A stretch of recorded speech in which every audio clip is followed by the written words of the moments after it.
है ना, तो सुन ले कान के साथ, पर्दे तक तेरी ये बात जानी चाहिए कि हिंदुस्तान के एक कमाम 5% छोड़ के 95% तेरे को थूकते भी नहीं है।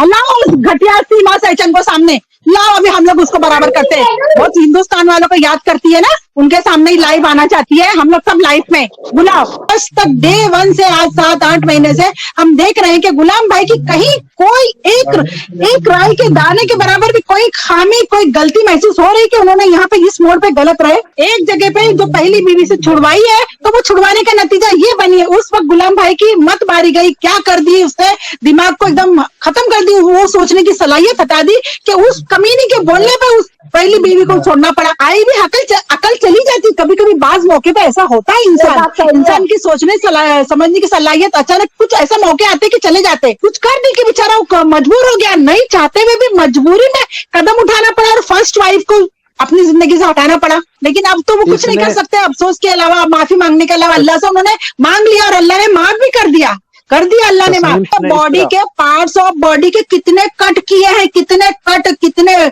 हद से ज्यादा, और कितना उसे नैन मटक्का करी, कई जगह मुंह मारी है पीठ पीछे। उसको अकेले की जिंदगी चाहिए थे। वो धंधे वाली बाजारू औरत कितनों के साथ सोई होगी? कोई बोल सकता है कितनों के साथ जब सरेआम नंगी होके नाच सकती है, अपना सब जिस्म का एक एक अंग दिखा सकती है, ऐसी औरत 10 जगह मुंह मार सकती, तो उस औरत की जबान का क्या भरोसा? अरशद भाई क्या भरोसा, बताओ, अपनी गलती बताए। भरोसा ही है। वो दिन क्या बोली थी, अपनी ही मुझसे बोली थी, मैं भी मर जाऊंगी, बच्चों की भी मार दूंगी। हाँ लीमा मेरी बहन, आप सही बोल रही हो, एकदम सही बोल रही हो।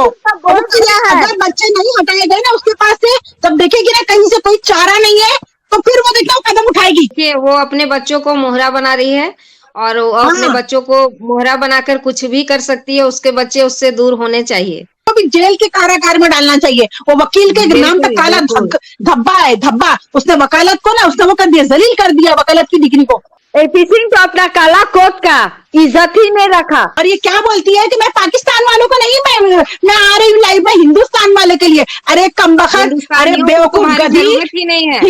हाँ, पाकिस्तान वालों को तेरी जरूरत की जरूरत ही नहीं है। नफरत है, फिर शक्ल से नफरत है, और 50 किलो का मेकअप थोप के आती है जो, किसी को कोई कहीं जरूरत ना, हिंदुस्तान को भी जरूरत नहीं है। हिंदुस्तान की थूकना भी पसंद नहीं करते, तो जैसे घटिया आवारा बच्चलन औरत पर। मैं बोल रही हूँ, और लोग यहाँ के इंडियन लोग चला गए हैं मिलने के लिए, औरत लोग चला गया मिलने के लिए। वही औरत बोल रही थी 4 महीने में 3 महीने में तेरे बच्चे तो डिपोर्ट कर दूंगी। वही औरत ने बोली थी। 5% में बचे, उस 5% में यही सब है ना, जितने थैली के चट्टे बट्टे जो ना, ये अब नजर आएंगे। ये सब नजर आ तो गए हैं और भी शायद अभी आए। अभी इन लोगों की क्या है ना कि दाल नहीं गलती है ना, ये कमीने लोग की दाल गलती नहीं है, तो बेचारों की क्या करते हैं, थोड़ी दबी दबी आवाज में लोग बोल रहे हैं, थोड़ा बाहर भी आ रहे हैं। अभी तो सारी जब जनता और आवाम रोड पे आएगी ना, जब इसको हाट खड़ी हो जाएगी, तब समझ में आएगा उसको दूध का दूध और पानी का पानी। कोठे वालियां भी बेचारी अपना अपना पकड़ के बैठी है, अपनी एक हद में बैठी है। ये तो सरेआम दिखा रही है, नंगापन दिखा रही है, सारी दुनिया को दिखा रही है। हर घर के हर फर्द, हर इंसान देखे इसके नंगेपन को। ये तो कह रही है कि यूट्यूब से बड़ा मुश्किल से उसका घर चल रहा है, उसे डर है कि वो एक नंबर की भिखारन है। और वो ये कह रही है कि सचिन को डर है कि कहीं कुछ हो ना जाए, इस कारण वो घर से काम करने बाहर नहीं जाता है। तो मैं उससे बोलती हूँ कि मैं ये कहना चाह रही हूँ कि उसे तुम किस बात का डर है भाई, किस बात का डर है? जब सारे हिंदुस्तानियों, एक तरह तुम कहती है सारे हिंदुस्तानी मुझे प्यार करते हैं, तो फिर उसी हिंदुस्तान में सचिन को डर है और तुम्हें डर नहीं है, तुम्हारे बच्चों को डर नहीं है। किस्म के हैं जी। एक तो वो बहुत ज्यादा खूबसूरत है, उसको कोई अगवा ना कर ले, बहुत अरबपति करोड़पति आदमी है, शायद उससे कोई तवान ना मांग ले, तो इस तरह सचमुच में वो लप्पू सा है, झिंगुर सा, और उसका दिमाग भी बिल्कुल झिंगुर सा, थोड़ा सा राई के बराबर भी नहीं है उसका दिमाग। ये क्या जताना चाहती है कि हिंदुस्तान में ही उसको डर है, सचिन को डर है कि कहीं उसके साथ कोई बड़ा हादसा ना हो जाए। तो तुम्हें डर नहीं लगता? तुम जो अपने बच्चों को स्कूल भेजने की बात करती हो, कहाँ गई तुम्हारी ममता? तुमको अपने बच्चों के लिए कोई डर नहीं है? सचिन के लिए तुम्हें डर है कि सचिन कमाने न जाए, तो सचिन को पल्लू में बांध के रखो ना, क्योंकि सुनिए, क्योंकि गुलाम हैदर पल्लू में तो बंद कर रहा नहीं, बच्चों को अलग कर देना चाहिए। जिस तरह ये अलग करके माँ बनी हुई है ना, ये साक्षात देवी का रूप बनी हुई है। इन्होंने सही कहा कि माँ की ममता सबको नजर आ रही है, हाँ, लेकिन बाप का प्यार नजर नहीं आ रहा है। सही बोले रहती तुमने, सही में, वाकई में बहुत सही बोले तुमने। कि बाप का मोहब्बत, बाप का प्यार किसी को नजर नहीं आया।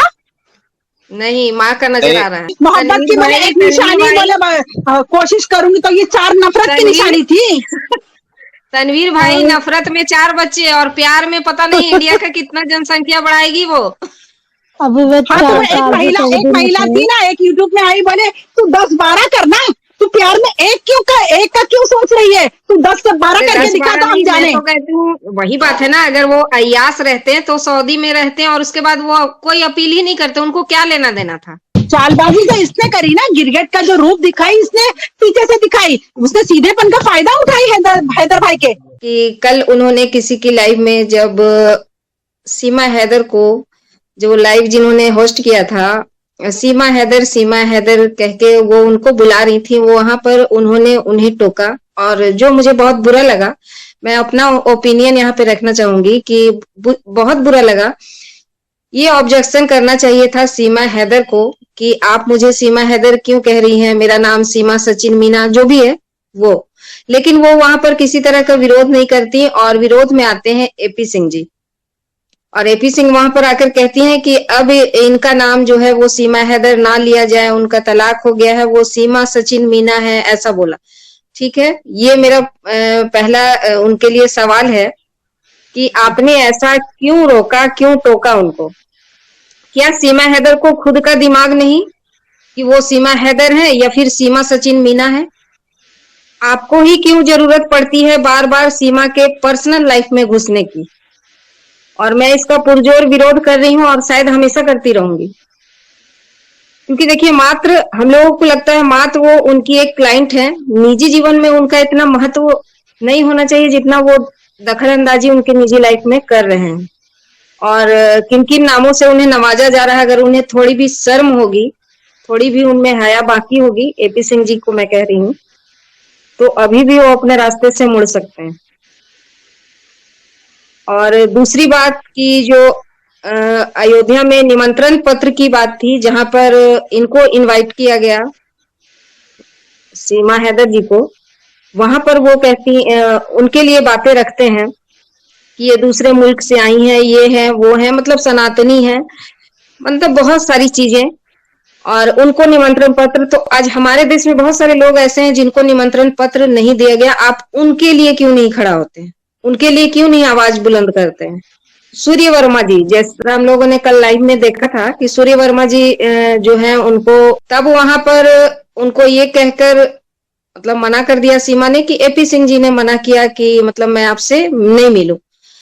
तो मैं यहाँ पर एपी सिंह जी से भी ये सवाल करना चाहती हूँ कि आखिर बार बार सीमा हैदर आपका नाम क्यों लेती है, क्यों ये कहकर बोलती है कि मतलब आपने ही मना किया है? आखिर क्यों वैसे लोग सीमा हैदर से नहीं मिल सकते जो सीमा से सवाल पूछना चाह रहे हैं?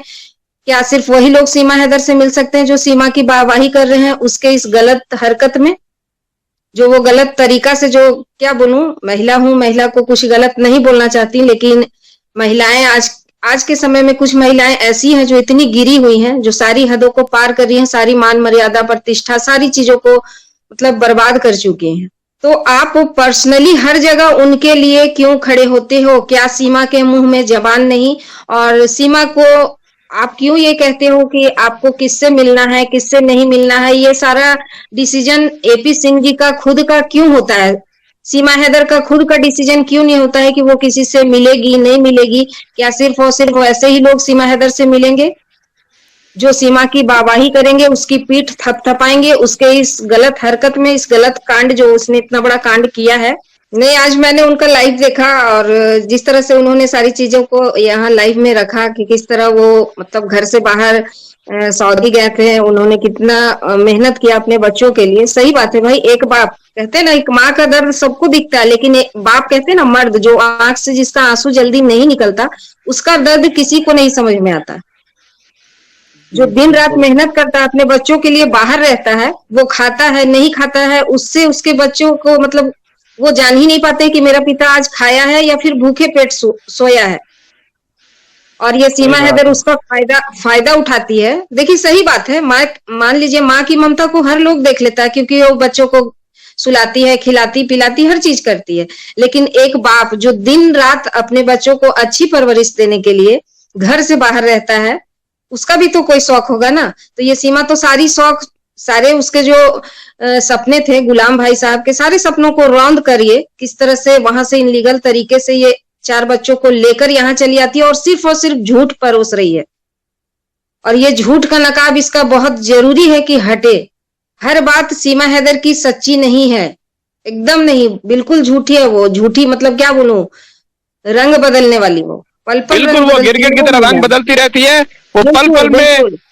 बिल्कुल मैंने आज उनका लाइव देखा, मुझे मतलब क्या बोलूं, मेरे भी आंख से आंसू निकल गए कि सच बात है भाई। देखिए हम भी घर परिवार वाले हैं, लोग हैं, हमारे भी बच्चे हैं, और मैं एक माँ हूं, मैं हर वक्त अपने बच्चों के साथ रहती हूँ, लेकिन मेरे पति को उतना टाइम नहीं मिलता, इसलिए कि वो नौकरी करते हैं और बाहर जाते हैं, तो वो शाम को ही बच्चों के साथ अपना टाइम दे पाते हैं। लेकिन अगर मेरे हस्बैंड यहाँ से बाहर रहते हैं और शायद सालों 6 महीने नहीं अपने बच्चों से मिलते, तो उनका दर्द कोई नहीं समझता। एक देखा ना भाई साहब, मुझे बहुत बहुत ज्यादा तकलीफ हो रही थी। सुबह में मैं घर का काम भी कर रही थी और देख भी रही थी, उन्हें सुन भी रही थी, किस तरह से उससे झूठ बोलकर वो पूरी प्रॉपर्टी अपने नाम करवाती है, फिर कैसे कैसे बेचकर। मतलब कितनी बेहाया औरत है भाई, मतलब सारी हदों को इसने पार कर दिया। मतलब औरत के नाम पर कलंक है। अगर ये लाइव सुन रही है ना, तो मैं इंडिया से बोल रही हूँ, सीमा हैदर सुन लो, आज इंडिया से भी आगाज शुरू हो गया और बहुत जल्द तुम्हें यहाँ से बाहर जाना पड़ेगा, तो चाहे तुम जैसे जाओ। बिल्कुल गुलाम हैदर भाई साहब को बिल्कुल न्याय मिलेगा, बिल्कुल उनको बच्चों को सौंपा जाना चाहिए। वो उनका बायोलॉजिकल पिता है। ये सचिन, लप्पू सा सचिन बोलने पर तो बहुत बड़ा मिथिलेश भाटी के खिलाफ एक्शन लिया गया था। और ये महिला जो इनलीगल तरीके से हमारे देश में आकर बड़े राज से रह रही है, इसका कोई इलाज नहीं। तो इसका इलाज ना हम इंडियंस ही मिलकर करेंगे। अगर इंडिया और पाकिस्तान के बॉर्डर की बात नहीं होती ना, तो मैं खुद इसे हाथ पकड़कर भगा कर आती।